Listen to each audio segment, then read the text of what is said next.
and then whatever happens. Oh, Who yeah. knows? Gav, right? let me ask you, Gav, in terms of just on the North London derby, it was obviously Eagles' first game. We obviously got battered and got battered quite badly. But, we have sacked Frank and this is the new guy's first game. Was there anything in that game that you saw, forget there was a lot of shit, a lot of bad, but was there anything that you saw that you thought, okay, if we just do a bit more of this, or I can see what he's trying to do, it's going to be a bit different to what we saw under Frank. Was there anything you saw in that game you thought, you know what, maybe they're going to be more intense, maybe they're going to be higher up, maybe we are going to be more offensive under this manager, or is there just not enough in there for you to say there's going to be any different? No, I think if you come away from that and go, oh, this manager, oh my God, like look at that. There was nothing there. That's just nuts. You have to understand that there was very little time, very little that he can even do. When you're coming in, you've got like a few days, you're not really going to work on, in-game, like hardcore strategy stuff. Really, all in the time that he had, what I think he was trying to do, he has to assess who are my runners, who are my most experienced players. I'm going to the North London derby. It's apparently, because I hadn't experienced it before, it's apparently a massive, massive match. I need heads. I need experienced players here. So that's why he won't go for Sousa. Probably Sousa was the right decision. That's why he probably won't go for Matisse Tell as left wing back. I think it's a wrong decision anyway, but he was good later in the game. He probably won't go for any of the things that we know, because we've seen and we have the experience of seeing. But he has to come in and go, what have I got? And what can be the best chance of just coming out with someone here? Because no one expected us to get a win there. But it's all relevant, because say we come out losing the game 3-2. That is actually something to go off, because then it looks like, we've given it a go here. One of the positives that came out of it, I thought 100% positive, was Randall Colomwani. Guy scored 2 goals. Where's this been? He definitely scored 2 goals, man. He scored 2 goals, he scored and his 2 goals, movement was very good. All of a sudden, I thought he gave Gabriel a nightmare. I thought he was winning most of the duels, and he just. And sometimes he actually won the duels and perfectly did a flick that led right onto a chance or led right onto a progression. I thought everything he did in that first half was really good. I thought that's really positive. I think obviously there's a nice relationship between them. I genuinely think as a manager, you can set up, but what can you do when personal mistakes creep into the game? When you have players who are so starved of confidence that they just repeat a bad habit. Go back to the goalkeeper. The players don't come into spaces for Vic either. So they just go flat and to the side. And that's so easy to press. You can shut down the channels by that press.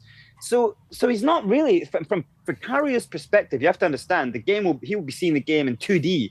He doesn't have a clear pass. You have to understand. And every time he ever tries to go something direct, he gets massacred. So he's so traumatized from that. He's not going to do that. So he just goes long. Now, how can we progress the ball? So if you're Igor and you're looking at them go 1 pass, 2 pass, 3 pass, and he's going, all right, cool. Passing and getting completed passes is how you build your confidence in the ball. And then it goes to the 4th pass, back to the keeper, kick long. How can he change that? How on the pitch, how can he change that? Of course, Vicario doesn't kick long in training all the time, but in a game, he's so petrified, he's getting booed, he's getting every time the ball goes near him, he's just going to go long to avoid any blame coming his way. But then the reality is the blame is coming your way because you are like crippling us from being able to play the ball. And also that we're not just crippled by him.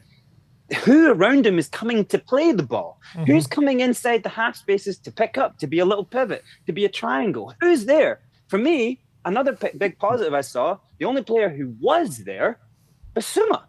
And I thought Basuma was so incredibly good in tackles. He looked speedier than everyone else on the pitch. I thought if you had a couple good players around Basuma, you could have got something really going there, because I thought Basuma was at it. I thought he really looked good. He looked like our best player for the entirety of the game, not for just little parts. I thought he was... Colomwani, I think, was a little better, but yeah, I agree with you. Colomwani was really good. Basuma did have a major drop-off in the second half, though, didn't he? He did, of course. And he won't, again, he will still be in the same context everyone else is in, and it's falling apart. he's in front of Dragusin. You know, and how many times did he call for the ball and Dragusin's looking at him, turns and goes back. You know, so the six has to have the confidence to call for the ball under threat. And if you're not an experienced central centre back, you will not play that ball. And what Dragusin does when he's panicked, he can't see the simple pass. He tries to kick it ahead and run, gets dispossessed, and then there's a turnover. So for me, it's like, I think Igor's looking at that, and I think that's another good thing. So there's the three good things: is that you had Kolo Muani, Bissouma looked like he's rejuvenated, and then I think the biggest things, what you learn from a really bad, if it was a kind of competitive game and it sort of the plan kind of worked, I actually wouldn't tell you that much. The fact that it went so bad is actually a really good thing from a manager's point of view, because now he knows, I don't think I can play a back three with these players. I don't think I can do that. Dragusin, you can see, he does not understand the space when he's playing as a central centre-back in a back three. Doesn't understand it. He doesn't understand it. He doesn't know where to run when the goalkeeper has the ball. At 1 minute he goes left, the other minute he goes right. He doesn't know. He goes left, and it's like, you're going into Van de Ven's space here. Like, what are you doing? Like, he just does not know the simplicities of playing a central centre-back and a back three. He is a right centre-back and a back four. And I think until Romero is back, unless you want to use Palhinha and Gray in the back three with VDV, I don't think you can use Dragusin. I really don't. I think you have to. I think he might be better in a back four, and then you can play a 4-3-3 or a version of his kind of system. And I think that's so good that he learns now, because, oh my God, don't wait another game to realize badly that you have a hole in your central defense. That it doesn't matter how good your team plays. Does not matter. If you can go up the pitch and do things and get a goal, next time the ball comes down, you're cut open. You can't play like that. You can't play his style of defense without compressing the midfield behind the six. You can't do it. And it's not just VDV, and it's not just the right side centre-back. It comes from the central centre-back who pushes everyone up. So I think that's incredible that he learned that. He also learned that some of these players are so low that so of course he needs to do training sessions. He needs to come up that, like Aaron was saying, there's not much that can work here. We just need a win. But he has to have, coaches have to, there's so many playbooks. He has to come up with a style. He has to come up with a way to play, and he's got to get them all on board to commit to it, even if it's bad. He's got to get them do something. If you look, this is what I said when Tudor got appointed. If you look at the successes and the failures at Spurs managerially, what they don't have in common is a philosophy, a way of play. That's what they don't have in common. What they do have in common is a very strong character. You look at Conte, you look at Mourinho, you look at Ange, right? Ange had a style of play, but you know, but I'm saying I get what you mean. But what character is main. What made them successes is not theirs. It wasn't Ange's style of play, because his style of play is radically different to Conte's and Mourinho's and Pochettino's, right? What made those guys strong was because they had a character and an identity about them that was unshakable, which the players could rally around. Yeah. Then you look at the failures, right? I don't really think Stellini counts, but we can put him in this for the sake of it. Stellini, Nuno, Frank. These are the managers you would say at Spurs are undoubtedly, and even like Mason for like the 8-game stretch he had. These are the managers you look at and say these managers didn't do well because they didn't have anything about them, right? Yeah. And you look at Frank and you look at Nuno. Ultimately, what you felt like for Frank, or what I felt for Frank and Nuno, seeing the dugout, it was like seeing like a puppy. It was like seeing a puppy that's been abandoned. Like, it's just like, you're not supposed to be here. You're way out of your depth here. You're just not, you can't handle this. Yeah. Tudor, to me, he's a big guy, imposing guy. He seems like somebody who I think has just the will, who has the character to maybe get this team to rally around him, right? And get that little bit, like, because the margins are also so thin here in the Premier League. 5% is all he needs to get out of these players more to get radically different results, right? I don't think we saw enough to convince me that is not possible. And like you said, I No, think you look at the Colomwanis, you look at the Basumas, you look at the way Spence started that game. And I think definitely there is enough in there to say, you know what, we could get a result against Fulham. And if we get a result against Fulham and that gets things going, maybe we get a couple home results in a row. And now we're talking a different ballgame. And I think what is really critical, which I think what Frank couldn't capitalize off this, and maybe Tudor won't be able to either. If we can get a big result in the Champions League, something that we get to the quarterfinals. I'm not saying we're going to win the Champions League by any means, but if we can get a big result there, that can really spur the team on to feel good about themselves, right? It'll give them that thing to play for. It'll give them that thing to say, we still have. I think the Champions League is obviously we're not winning that thing, but our season's not dead because of it. Like we're still in it, right? We're still in it. So the players can't check out because we're still in it. That was another thing, by the way, that I thought. I mean, I get what you're saying about like it's motivational, right? Honestly, in all of the coaching and when you do all your badges, like they speak so much about the 80%. The 20% is what you do your badges on, but the 80% is what makes a manager a special manager, and that is being a motivational person, whether it's with tough love or whether it's like, just like a father figure. And that's what Ange had, which was kind of special, is that you want to die for a person like that. And that's what it's about. 80% is enough to give something special. But also another thing that I thought was positive was Spence on the right side when he went on that side. I thought he did a lot of good stuff. He was charging down the wing. I thought that he probably will see that and go, there's no way I should use Spence on the left. I should use him on the right. And maybe I should give this Sousa kid a try. Or, I mean, I was going to say, VDV is left wing back, but we don't have center backs. Yeah. So, I mean, that's the thing. So the problem with that though is Porro's coming back now. Porro's going to be back for the Fulham game. Porro, yeah. So you're probably going to play Porro on the right and Spence on the left. Yeah, and you just hope that Porro comes back a little bit rejuvenated, because his form this season has been so bad, and he is someone that when he is bad, he can spiral. With Porro, I almost want to say, like, it's not actually like this, but I almost feel like he needed a break. I don't know if an injury is a break, but like he needed a break. Maybe, right? Because, dude, that's the thing. Every time he would get criticized, I would just say, like, look, this guy. How many players play 3 seasons at Spurs and barely get injured? Like, how many players do that? Like, give this guy a fucking second, please.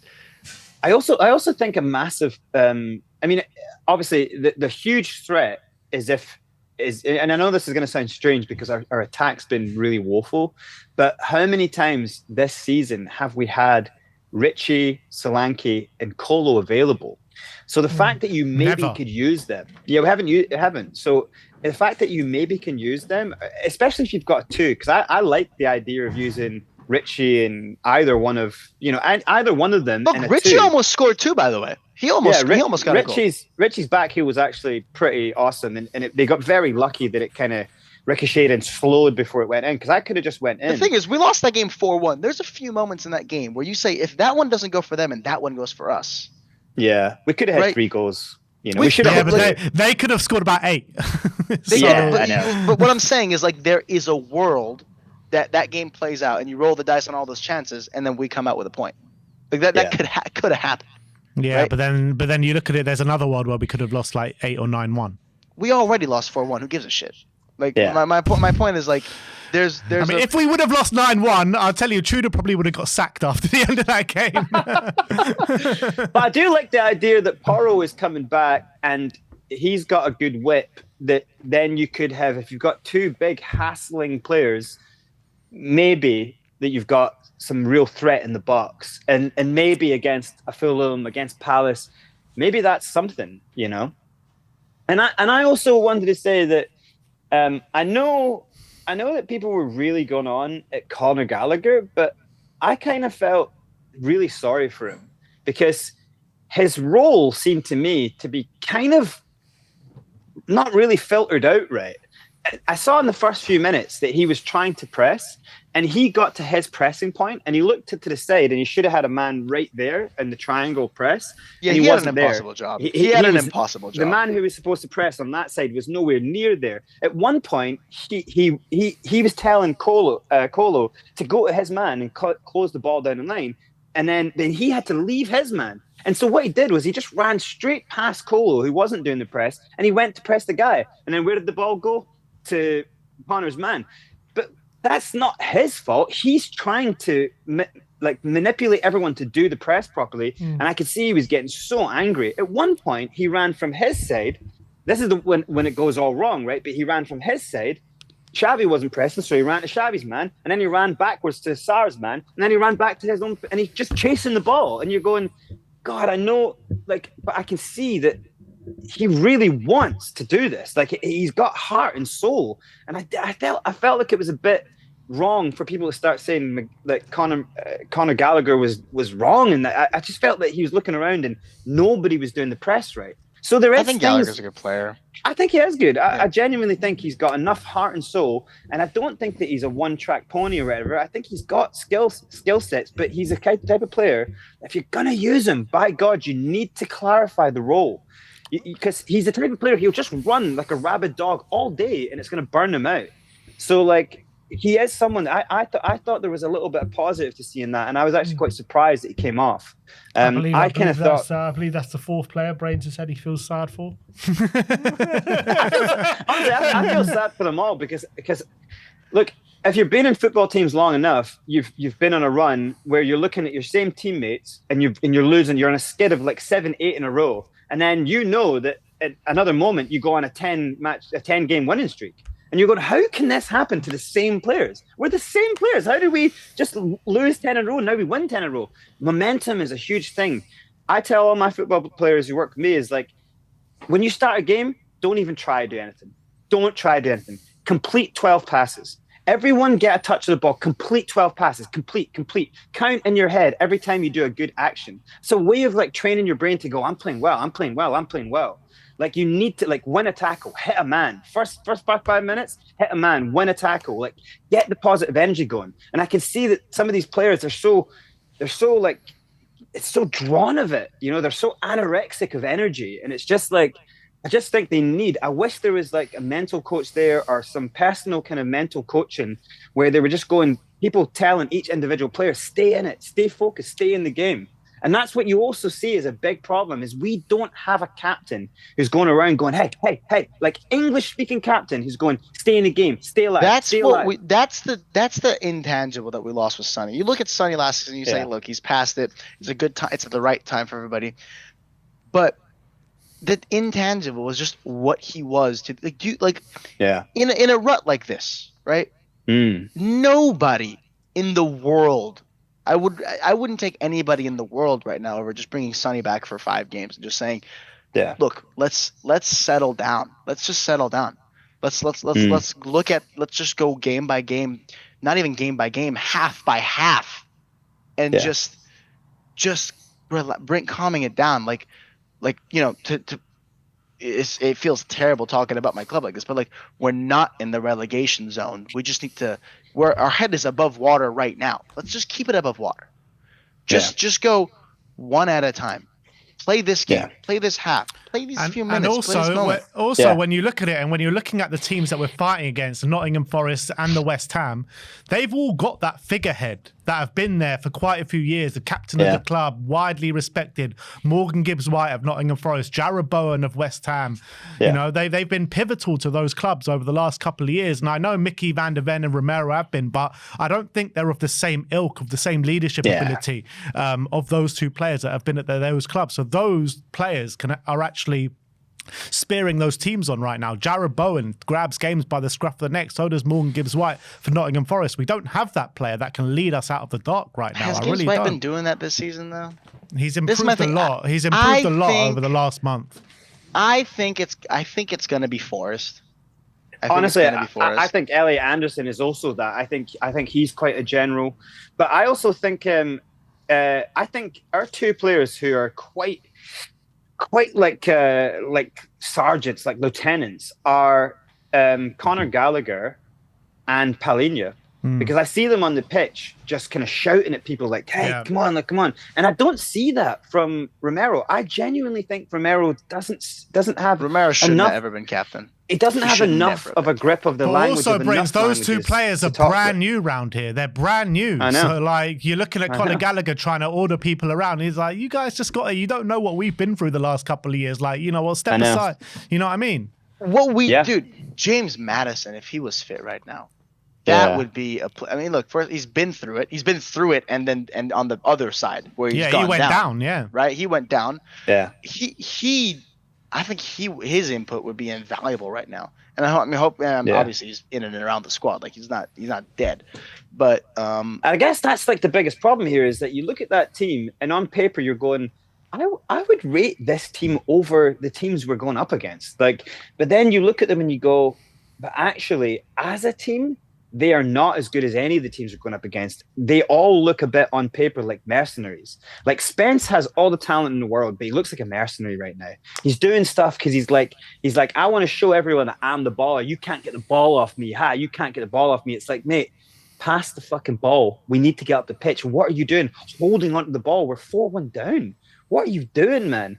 It's silly little stuff like that I think like we have all over the pitch. We have some players who just like are rushed and want to get going, you know, and it's like there's no composure. There's no one like taking charge of it. And I would have said that VDV was like that. At one point, he kind of seemed like he was like that. You know, his first couple of games as captain, where he was like storming around and shouting at the ref and you know, ordering everyone around. And now he just kind of seems like, you know, does seem a bit like he's just like there's no point even.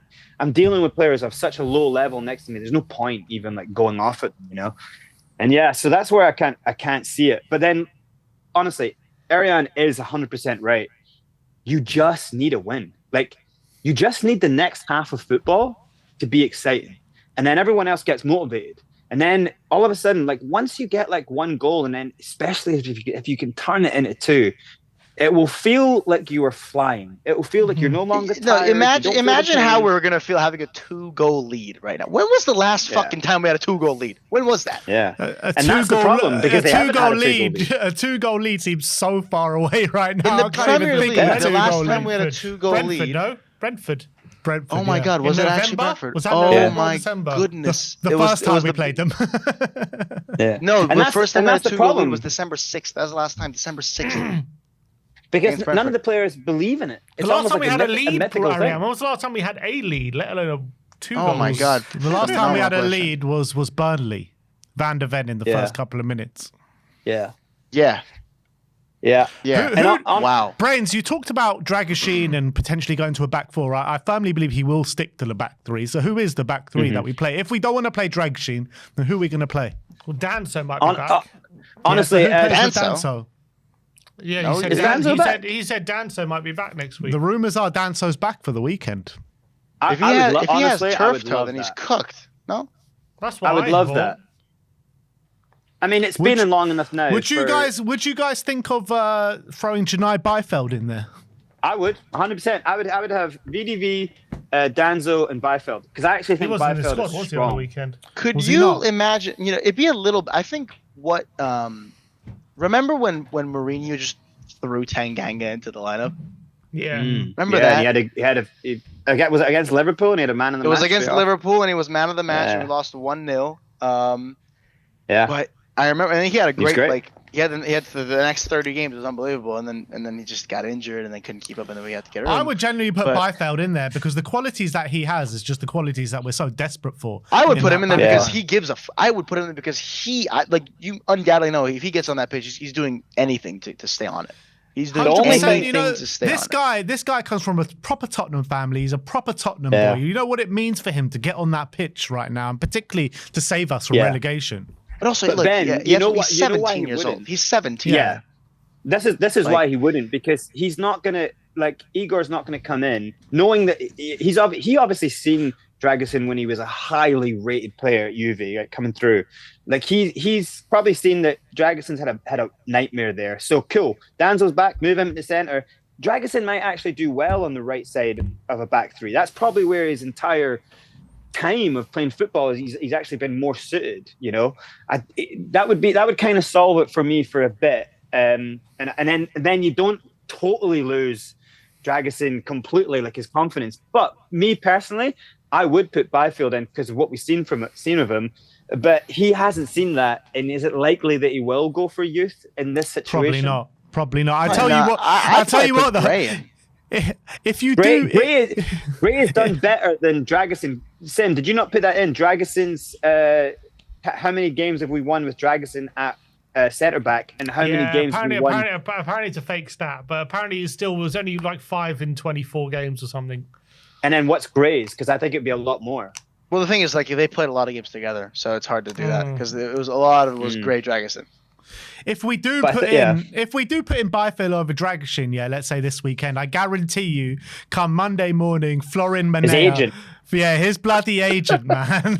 He's gonna be piping Let him up. go, man. We should get rid I of think if we Dragusin. put He's Dragusin's rubbish. agent in, we're gonna progress the ball better than Dragusin himself. To be honest, Honestly, I do. Even though we're in such a moment, I do think you have better options when you've got VDV, Danzo, Byfield, and Gray, and Polinia. I think among any of them, I don't like Polinia at center back. I'm not gonna. No, I don't. No, 100%. I want him in the center because every time that he won a crunch and tackle that I've seen that is so good, he's in the center, and when he does it on the halfway line, it turns us over. It does. It's actually he did huge. it against Arsenal. He did an amazing tackle, and it turned us over. And then I don't know if it was Xavi just ran straight into players, but he had passes, and it was like, oh my god, that could have been a goal right there. Was that not the one where Xavi took it and then like hit it, like just smacked it from like 30 yards, and then I think Raya saved it in the near post? Oh yeah, could have been that. Yeah.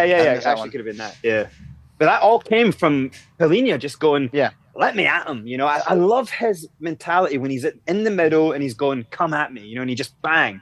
I've never seen anyone who successfully can stop players in their tracks like he does. It's quite something else. And I think right now we need defenders and players around a midfielder seeing that and going, I'm getting in on this. You know what I mean? And also, we're playing in his pitch. We're going to his neck of wood, Craven Cottage, where he made his name in the Premier League. So that pitch is a very difficult pitch to play on, right? He'll know exactly how to do it. Look, I think,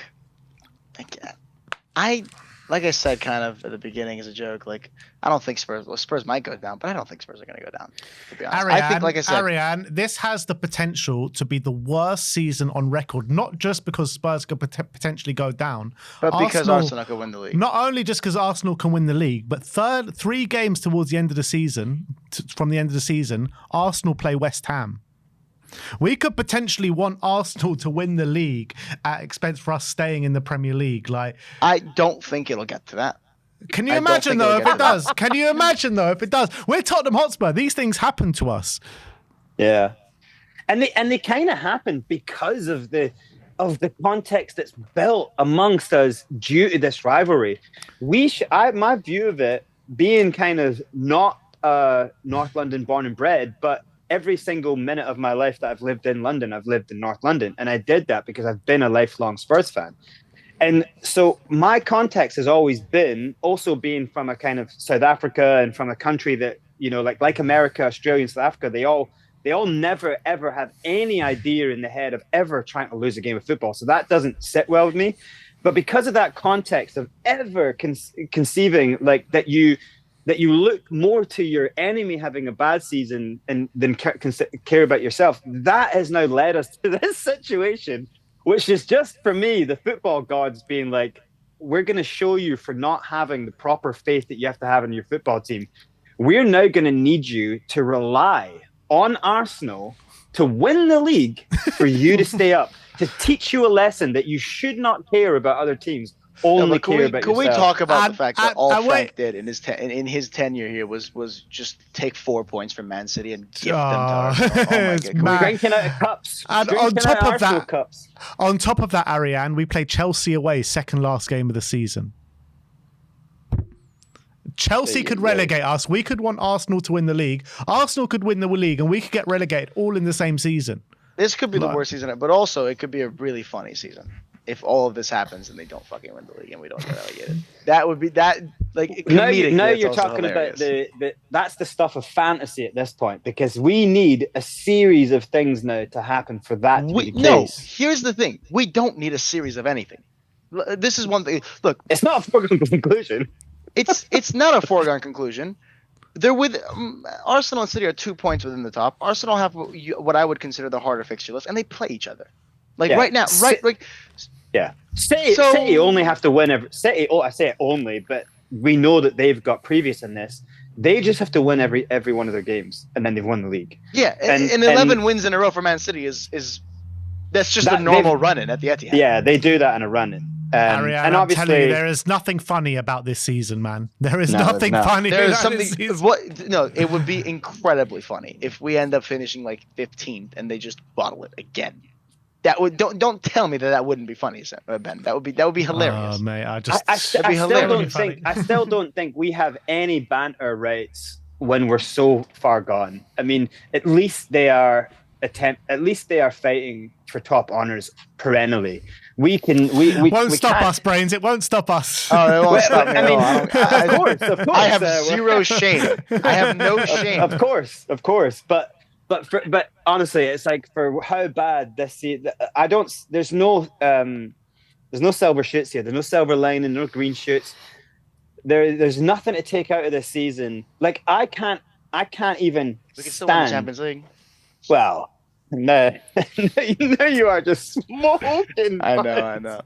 But honestly, I can't even stand if it gets to the end of the season and we stay up and players are jumping around surviving. And I know that they will want to, and they'll want to go into the dressing room and take a picture and celebrate it like a trophy, but because they will have gone through hell to make it work. But the fans, it'll be so hard for me to take if we are enjoying surviving. Like, we should never have been here in the first place. You know what I mean? It's like this is just the worst thing in my living memory as a Spurs fan. You know? Do you think is there any Spurs fan out there that would actually want West Ham to win in that situation? They exist. If They it give exist. Arsenal, Yeah. if it give Arsenal the title for Spurs to get relegated. Arsenal. Here's the We thing. At know the end of they the day, exist. Arsenal have won the title before, right? Like it'll be really, really humiliating again, obviously, but like it's happened. We can't if we get relegated. Like My biggest concern is Arsenal to win the Champions League. Like I've seen them win the league before, like you mentioned. they like, are not that team in Europe. Like I'm still thinking I they're just mean, not that team in Europe. didn't they win They won't every be. game? Didn't they win Huh? every game in the group stage? It doesn't matter. It doesn't matter. We finished fourth in that group stage. We finished fourth in that group stage. What should that tell but you? They played Inter Milan and Bayern Munich off the park. Okay. Yeah. So what? It doesn't matter. We beat PSG in this. Wait for the knockout. Look, wait for the knockouts because also look, the knockouts need to come, and once they do, it's a different ball game because Arsenal have they just don't Ariane, have this it in is Europe. pure They just don't have it. copium, man. This It's is not pure copium. copium. Yeah, It's not copium. I'm telling you, they might win the league because they have pedigree in that. They don't have it in Europe. They just don't have it in Arian, Europe. are you saying that we are the fourth best team in the world right there? I'm saying if Arsenal, I'm saying if Arsenal, isn't saying that. The if facts are Arsenal are the saying it. favorites for the facts are saying Champions it. League, then we're the fourth favorites for the Champions League. I'll tell you that. That's what I'm saying. Oh man, we I might think not have The table 11 never players. lies. to The pick table to never play. lies. I think the odds might tell you something a bit different. I think the odds say that if Arsenal are first and then we're fourth, that means we're logically the fourth best team in Europe right now. So That's not what the odds say, though. The odds don't say we're fourth favourites for the Champions League. But you're telling me that they played such and such off the park. They finished top with 8 wins. Okay, great. They finished first. We finished fourth. That means we're fourth best. That's what I'm telling you. If that's all that we're considering. That's but not obviously what there's it more to means. consider. It There's means that we had. intangibles. It means we had a very easy run. That's what it means. Yeah. Well, no, honestly, I don't think we have to completely dilute the success of what was a good campaign. It's just that there's context to everything. It's like, you know, I really don't think any game is easy. It's just more that the Premier League is so good, and the pressure, and it kind of like you're, you know, molding stone and steel against steel. You're making your team so kind of ready for a battle, and then you go up against European teams who are all still ticky-tacky and space, man to man, and you just kind of stroll past them. So it's not really relevant in terms of like the Premier League, but I do think anything can happen. It seems to me anything can happen. You But know it's what? just, I've just looked it's at more a the case of odds. we have a team left to play any of the games. Exactly. I've just looked at the odds. We're 11th favourites to win the Champions 11 League. favorites. There you Let's go. go. So that's. I'll take those odds right now. I'll take those odds 33 to 1. You're saying that if we repeated the season 100 times, we'd win what 3 of them? We'll win 1 in every 33 seasons. So that means we win 3 times. This could be it. This could be it. Come on. Be it. What would you give to knock Arsenal out of the Champions League? I would give. Would you get most, relegated? I wouldn't get. I would do pretty much anything besides get relegated. Anything besides getting relegated. I would. Would you allow them to win the league if it meant knocking out the Champions If we knocked League? them out in the final. If we knocked them out in the final. I think like before there was always a conversation of like, oh man, maybe this team deserves to get relegated, and then we get the levy and all them out. That's what we always The Great Reset. The Great Reset. Yeah, the Great Reset. But now when you look at it, like I think it probably sends you down 2 leagues. I think you see Wrexham get back into the Prem before we get there. You know, I genuinely think they pass us. I don't think we win the championship. There's no way we win the championship if we go down. Like, there's no chance. The championship is a murderer's row. Honestly, it is not easy down there. It is probably one of the best leagues in the world as well. I would almost go so far as to say that most of the teams in the championship could beat most of the teams in Europe. The way that it is right now, I do think so. Honestly, the championship is not an easy league. Championship players will want to come here, wouldn't they? It'd be a sideways step for them. Sideways step. Sideways step. Yeah, I mean, looking at the players we were looking at before, God, would they even want it? I don't know if they would. You know, I'm saying some of the best championship players would probably want to come. We can get some good championship players. I don't know. I think some of the best championship what are we players gonna are do looking when we can't that they think want to be in about the Prem. signing Semenyo? What if we can't consider signing Semenyo? I When Frank think came out and said that, look at the man. situation that Leicester. Look at the situation Leicester are in. They're facing relegation now from the Championship because of the financial issues that they've had by getting relegated. Southampton are 14th, 15th or whatever. They're 11th, I think. But yeah, similar 11th. space. Yeah, but when they were in the Prem, didn't they have financial issues then? I think, did they get points deducted in the Prem? Yeah, didn't they? Did they? I don't think they did. I think Leicester they breached PSR in the Prem, didn't they? Yeah. They didn't get points removed, I don't think. No, but they Didn't breached they get- PSR. But our situation is much more dire than Leicester if we get relegated. Because But we won't have also the have bottom bigger revenues. We do have bigger revenues we won't have, I mean, our revenue is going to be slashed in the Championship. next season, but you could still get out of that situation if you go up straight away, is the point. Yeah. If you look, go up straight away, yeah, but still, you're still going to really have to make it doomsday by stuff. yourself. I Gamble on really doing that. I think. Do you trust Enoch to bring in the right players for the Championship? Like, But this is what I'm saying. I don't trust Ian. What I said at the very beginning, I'm not that I'm not concerned, but I'm less so concerned, actually, honestly, about this season. I'm like I said, I'm looking at the fact that in 6 years' time we might go down, and everyone says, that you probably would have put Spurs down as one of the teams that might go down. That's what I'm Aaron, really why are worried you about. looking at 6 years' time when in 2-3 months we could be down? Because It's a I problem think now. No, it is a problem now. I'm not saying don't look at it now, but I'm saying, look, I think more likely. I think we're probably 33 to 1 to get relegated. To be like in real probability, not by action, not by the market, but I think like in reality. And reality, I think we're about. That's about. No. Are That's you mad? I think what it is. What? I think look. You think the reality odds for us getting relegated is 33 to 1? Yeah, No chance. I don't think we're actually. I Not that we're disagree. not in danger. Look, well, that's great, but what I'm saying is, Hurry's trying to get a bet going. I think. Just Look, like what is it? It's 4 to 1, right? Like I would put a lot of money on it. It's not going down right Ariane, now. will you give me 33 to 1 odds?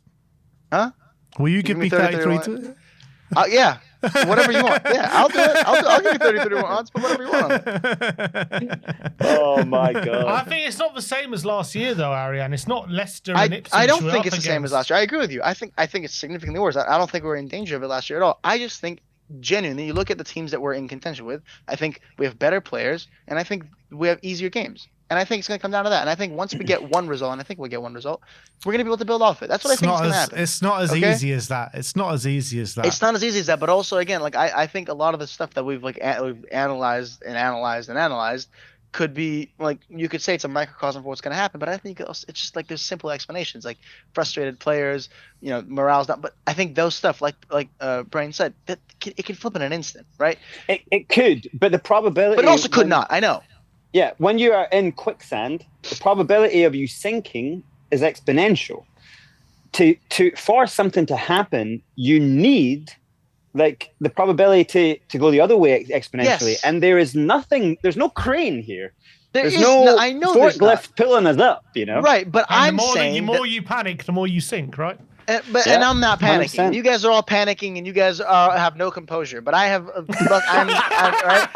I'm so calm and right. So Arian, what is going to be that helping hand helping us out of the quicksand? What is it? What is a it? helping hand that helps us out? Probably the shittest goal you've seen. That's probably what it's going to be. Probably the shittest goal you've seen ever.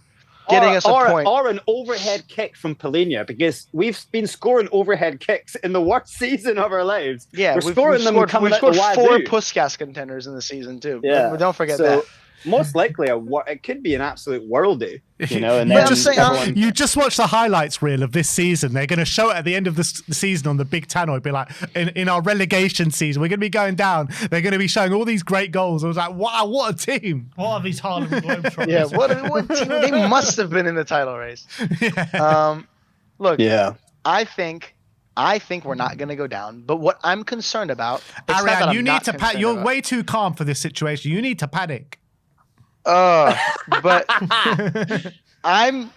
here's what I'm panicking about. My whole point is I think we're fucked whether or not. That's what I'm telling you. My point is that you're panicking for 6 years' time. I'm panicking about the fact that I think, look, if we get relegated, the disaster's obvious, right? That's my point. My other concern is if we don't get relegated, I am worried that people are going to be like, phew, we avoided. Now it's done. I'm like, it's not done. We're still bad. Correct. We're still bad. I love this logic. Yeah. It's like, I'm not panicking now when a train is about 3 feet away from smashing my face to obliteration. I'm panicking when the train has run me over, and then 3 stops down, I'm going, oh my God, my nose. No, you know what? I love that analogy, because here's what's happening right now. We're standing on the train tracks, right? And the train's coming. And what might happen is we might like duck and go underneath the train. And then my worry is, instead of rolling off the track, we're going to stand back up and stay there. That's what I'm telling you.